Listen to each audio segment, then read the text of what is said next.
This is Boomer Life on CL 650.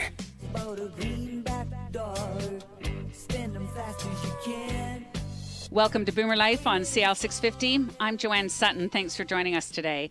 We are speaking with Jim Doyle, Senior Financial Consultant with Investors Group Financial Services, Inc. Jim's words of wisdom have appeared in the Financial Times, the National Post, the Province, Business in Vancouver, as well as the Vancouver Sun. And Jim has also appeared on the City TV morning show and the Czech TV series Family Matters with Judge Harvey Brownstone, speaking on wills and estates as well as family finances and divorce. So, Jim, I'm thinking that successful advisors are like great artists. They're creative, they're passionate, they're demanding, but actually finding that right advisor for you, well, that takes an understanding of just what it is that they're offering, along with understanding, my personal needs, or your needs, your goals, and the courage to actually have some of those essential conversations. I think it may be a question of how the discussions are framed. I think most advisors will typically have three essential types of conversations with clients. There's going to be a discovery conversation, an educational conversation, and of course, an emotional conversation. Well, we've spoken on a couple of shows in the past about the power of emotions, especially when it comes to money and families. Could you actually share with our listeners right now some of the strategies that you consider for handling these three conversations? I have to believe the first conversation is incredibly powerful, the discovery conversation. It's about building a foundation of trust, engaging in casual conversation to build rapport and get to know each other, uncovering or establishing emotional anchors, both good and bad. I imagine it would be quite an in-depth conversation, learning as much as possible with open-ended questions, but I also presume that most people might be a little reluctant to share all that very personal, detailed information. You're right. And I see this a fair bit. I think people can be embarrassed at not knowing things that people presume that they should know. For the people I work with, I want to take the time to know what they comfortably know. It's about making informed choices. And here's the second conversation. Education, giving people the tools to make great choices. Once people understand how and why a choice makes a sense, then we can talk about whether we can help them and with their needs. So what would you do in your practice to help put a client at ease? Is there something you do to make clients feel more comfortable that they might be able to share this information with you? I think it's acknowledging human nature. People don't want to feel vulnerable. They want to feel safe. Sometimes we share stories, of course, respecting confidentiality of what other families have gone through and how we've helped. Some folks come to us and are somewhat embarrassed about their situation, and they don't know where to start. And we want to help them rediscover that sense of confidence that they can do it, of course, with our help. I think most people feel vulnerable when it comes to finances or even sharing family secrets, especially when dealing with divorce or maybe even the loss of life of a partner, somebody in the family. Absolutely. You have an uncommon number of professional credentials. I'm very impressed by the list. And of course, you come to the table here with volumes of experience. That's why you are our resident expert. I think this shows a lot of commitment to serving the needs of your clients as well, and ultimately offering a premier client experience. The average investor believes they need to know everything. Information is often readily available. Where things become a little bit more difficult are filtering out the superfluous information, confusion, and poorly informed opinion, and focus on what clients need to understand about their finances. One of the biggest challenges as I see it is that much of the financial information that reaches most of us provides varying and sometimes conflicting views and opinions on financial products and strategies.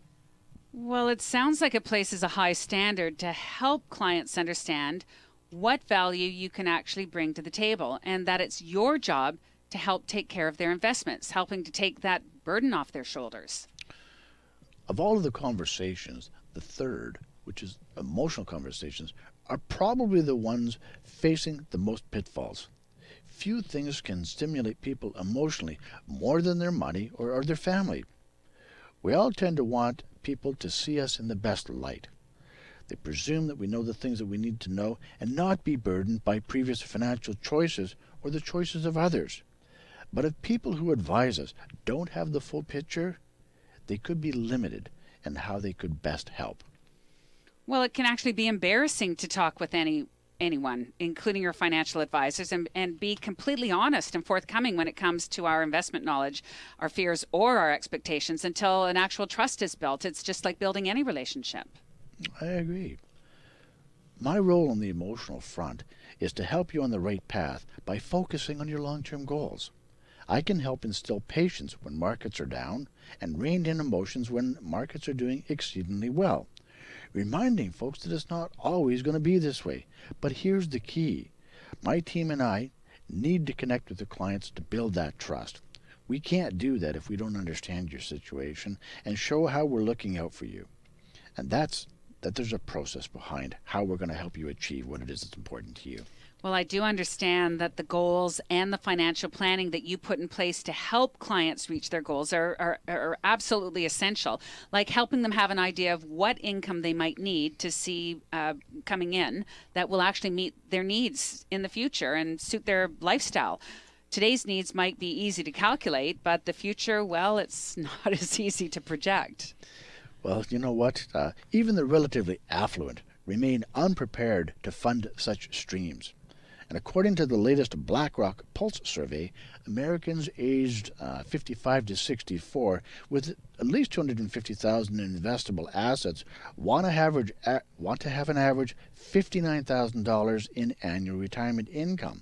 But the savings that they've accumulated, and I think for this group is around $567,000, on average might only generate about $37,000 in annual income. This leaves an annual gap or shortfall of about $21,800 a year. I think this leads to some essential advisor-client conversations that need to take place. Wow, had no idea the gap was that large. That's a crazy retirement statistic. So, Jim, you've just told us that they basically have enough to live comfortably for about 10 years. So what do they do if they live another 20 or more? With such a gap, I can actually see why clients should be speaking with their advisors about what they can actually do to address it. But it all begins, of course, with working with an advisor who engages the client, compels focus, and helps set the necessary course. Sure, someone who's looking at that big picture. Well, Jim, I can't help feel a little bit anxious for some of our listeners because there's so much for the average investor to know. But I think that's where you come in and that you can provide that help and that guidance. What would you like some of these conversations to consider? I believe we could start with 3 essential elements. Is your portfolio still aligned with the goals that are most important to you? What level of investment risk should you adopt to reach your goals? And thirdly, what else can you do to keep on track towards a satisfying and secure retirement? 3 great points, Jim. And I like it that you say investors like myself should be aware of the answers to these questions. So basically, I'll ask you as the listener, if you're not sure whether you're on that right path or not financially, here's your chance. Give Jim a call. His number is 604-682-5431. And so far, 2016 markets have provided us with a lot more volatility than we're used to. And I think that's likely to test the resolve of even the most steadfast investor. What do you think? This changing investment landscape is likely to demand even more deliberate evaluation of investment fundamentals and careful asset allocation. It will reinforce the need to reassess portfolios' proper alignment with such key tactical goals as income generation with minimal volatility, as well as longer-term objectives, and this is where your personal goals come in. Well, given all the demands on people's time and all their options for getting financial education, information, advice, and products, how do you inspire people, ideally, like inspire both spouses, to come to your office with all of their financial documents and information in hand? Joanne, I like the idea of getting both spouses to the table. Okay, you know, in the medical field, prescription without analysis is often referred to as malpractice. Same applies to financial issues. Everything we talk about or do is gauged by a trust dial. That means moving that needle on the trust dial one way or the other. Every client relationship is different, and each one requires we listen with empathy, and we hear what's most meaningful, important, significant, and compelling to the client. When they come to see you, what will you do for them that's valuable, whether they become a client or not? At our first meeting, I want to talk to each spouse about their personal core values. I borrowed this approach from Bill Bacharach and his book, Values-Based Planning. Core values are the emotional why that drives all of their important decisions. I think most advisors are a little too quick to ask about goals, needs, or wants without laying an emotional foundation of why people want what they want. Sort of getting in behind the scenes a little bit. Well, could you actually give us a few ideas on how you might see values defined? Great. Values are represented by words like security, pride, independence, freedom, spirituality, providing for family, making a difference in other people's lives, satisfaction, inner peace, or happiness. All very good examples. And now that we have a sense of how important they are, how does that actually fit in with goals? Well, values are more about being, while goals are more about doing and having. Goals are also tangible, what they want to build on the foundation of their values. The better you understand your own personal values, the more powerful and meaning any financial plan or strategy that you create will be. Well, we're all motivated by something, life's emotional payoffs for sure. So what I'm hearing is personal values, not goals, are the required starting point. They're the bedrock of a sound financial plan. If you're driven by the why, it's likely you'll be more motivated to act. In short, it'll make any resulting financial plan have more meaning and move you to action more effectively than anything else. In essence, emotional power. You're listening to Boomer Life on CIL 650. I'm Joanne Sutton. Today we're speaking with Jim Doyle, Senior Financial Consultant with Investors Group. The way that this year has started has certainly rattled a few investors, and if uncertainty is creeping into your world and you count yourself amongst one of those doubting your ability to make your savings last, well, maybe it's time that you give Jim a call. We'll give you his phone number. You can reach him toll-free, 1-800-665-7178, or you can call him locally, 604-682-5431. And that phone call, one phone call, can help you learn how Jim Doyle can actually help with your financial situation.